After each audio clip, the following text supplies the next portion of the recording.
Hola, soy Topaciole desde Guatemala. Aquí les comparto mi cuento, Un príncipe chapín. Me encantaba escuchar de labios de mi papá las anécdotas que contaba sobre sus experiencias vividas, y una en especial, la que me atraía mucho porque me invitaba a darle alas a mi imaginación y a soñar, es la que a continuación compartiré. Contaba que cuando se graduó de perito agrónomo fue premiado por haber sido el mejor estudiante de la promoción, y el premio consistió en pasar una temporada en una finca bananera en la población de Tiquizate, en Guatemala, invitación que el propietario, el príncipe Segismundo de Prusia, hiciera a través de las autoridades competentes.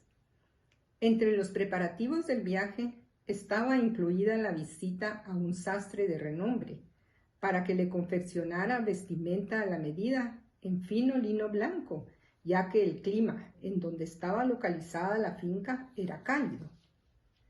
Para hacer el viaje llegó por él una carroza tirada por 4 hermosos caballos negros, de elegante porte y acompasado trote, guiada por un jinete de aparente edad madura. Un mozo se encargó de subir sus maletas a la carroza, y no podía faltar su guitarra, de la que en muy contadas ocasiones se separaba. El recibimiento en la finca fue cordial, sin ningún protocolo. Desde el primer momento se sintió cómodo y se adaptó fácilmente al ambiente, dispuesto a compartir con el príncipe Segismundo de Prusia, su esposa la princesa y sus 2 hijos, un niño y una niña. Parte del día lo utilizaba en visitar la plantación, para conocer el proceso de la siembra y el cuidado del banano, lo que aprovechaba como práctica de su carrera. Al final de la jornada quedaba tiempo para sentarse a conversar y disfrutar de agradables sesiones de música. Tanto el niño como la niña tocaban el piano, y él los acompañaba con su guitarra. Tenían en común el gusto por la música, así que terminaron intercambiando instrumentos. Mi papá aprendió a interpretar algunos valses en el piano y los pequeños a tocar en la guitarra melodías del folclore chapín y mexicano. Mi papá era originario de México. En los desayunos, muy al estilo europeo, se incluía un plato de frijol cocido, propio de los desayunos guatemaltecos. Mi papá se dio cuenta de que solo él comía de estos, y le pareció que a los príncipes no le gustaban. Eso sí, los bananos no faltaban en la mesa. Habiendo hecho esa observación, tuvo la idea de meterse en la cocina y preparar una maleta de frijoles volteados, que se prepara con los frijoles licuados, fritos en aceite hasta que se sequen. Llevó el plato a la mesa e invitó a la familia a degustarlos. Les encantaron, y más cuando los combinaron con banano. El banano lo pelaban, lo comían entero y colocaban una pequeña cucharada de frijol en la punta.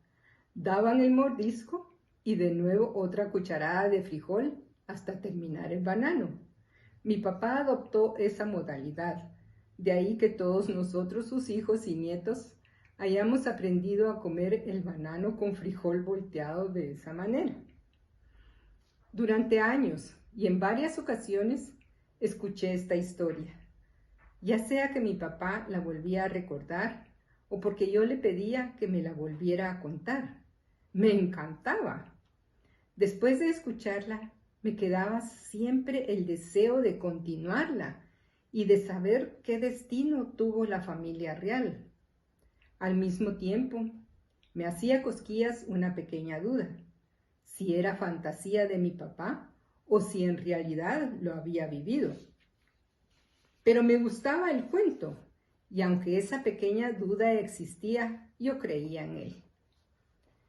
El tiempo pasó, mi papá falleció.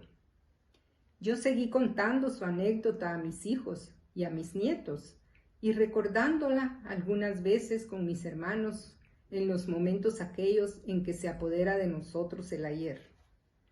Un día, 3 de agosto del año 2008, me encontraba leyendo el diario Prensa Libre de esa mañana, como suelo hacerlo cada día, cuando al llegar a la página número 6 me encontré con un reportaje titulado Príncipe Chapín está en el abandono.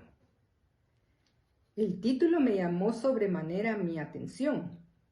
Devoré con mis ojos el artículo, lo leí, lo volví a leer detenidamente. Al finalizar, había quedado impactada por su contenido, pero a la vez sentía dibujarse una sonrisa en mis labios.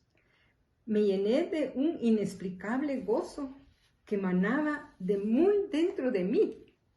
Me quedé pensativa y de momento, en audible voz, dije muy emocionada: no era fantasía lo que mi papá contaba, todo fue realidad, una principesca realidad.